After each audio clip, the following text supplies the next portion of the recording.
Olá, camaradas, bem-vindos a mais uma aula do professor Júlio César. O tema de hoje será a civilização árabe. A Península Arábica é uma extensa parte de terra limitada ao norte pela Palestina, a oeste pelo Mar Vermelho, a leste pelo Golfo Pérsico e ao sul pelo Mar Arábico. É uma região de clima seco, formada em sua maior parte por desertos com oásis, pequenas áreas férteis no meio do deserto devido à existência de água.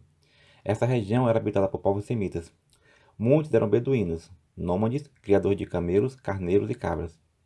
Em torno dos oásis surgiram pequenos vilarejos onde os habitantes viviam da agricultura, do artesanato e do comércio. Com o tempo, esses comerciantes passaram a fazer um comércio de longa distância, ligando o Ocidente ao Oriente. Assim surgiram dois centros urbanos importantes na região, a cidade de Meca e Atrebe. A cidade de Meca era o local do culto religioso que recebia peregrinos de várias regiões da Arábia. Os árabes eram então politeístas e se dirigiam a Meca em direção a Caaba, um santuário com formato de cubo e onde se encontrava a Pedra Negra. Segundo os mitos da época, a Pedra Negra caiu do céu e tinha uma cor natural e escureceu em razão dos pecados da humanidade. Maomé foi o maior líder religioso da história dos árabes. Era natural da tribo Coraixita, que praticava o comércio e administrava a Caaba. Era um condutor de caravanas que viajava por regiões distantes, como a Síria e Palestina.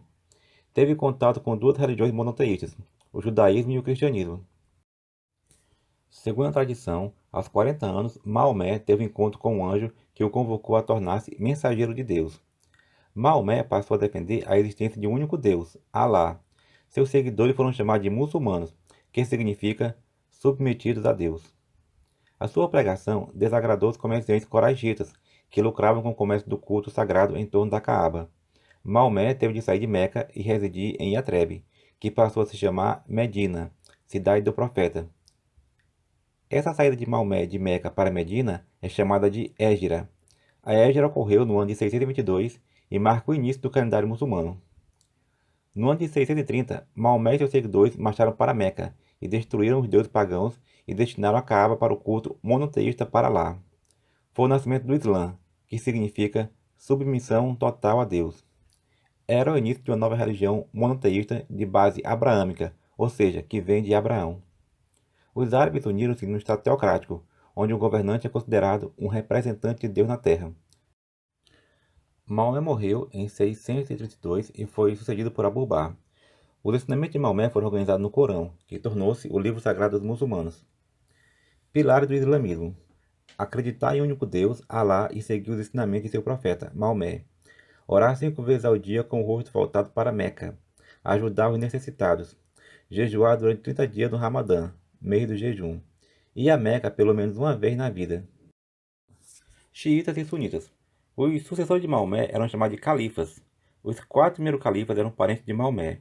No ano de 661, os muçulmanos se dividiram nessa questão, formando dois grupos distintos: os xiitas, para os quais somente um parente de Maomé poderia sucedê-lo, e os sunitas, seguidores do Sunna, outro livro sagrado dos muçulmanos. Para eles não existe a necessidade de apenas os parentes de Maomé poderem sucedê-lo. Expansão do islamismo. Maomé unificou os árabes em torno de um estado teocrático. Esse estado praticava a jihad, guerra santa para converter pessoas ao islamismo. Com a morte do quarto califa, subiu ao poder a dinastia dos Omíadas, uma importante família de Meca. Eles continuaram a expansão muçulmana, conquistando o norte da África e, a partir dali, atravessaram o mar Mediterrâneo em direção à Península Ibérica, em 711. Só foram detidos na Europa em 632 na Batalha de Poitiers, liderada por Carlos Martel. Depois disso, surgiu a nova dinastia, os Abássidas. Os Abássidas consolidaram o islamismo, mudaram a capital para Bagdá e formaram um império que se estendia da Índia, na Ásia, a Portugal na Europa. Entre os motivos que favoreceram a expansão muçulmana, podemos citar interesse dos comerciantes em abrir novas rotas comerciais, a tolerância relativa dos muçulmanos com os povos conquistados, que podiam manter sua religião desde que pagassem tributos, o enfraquecimento dos impérios bizantino e persa devido aos conflitos entre si.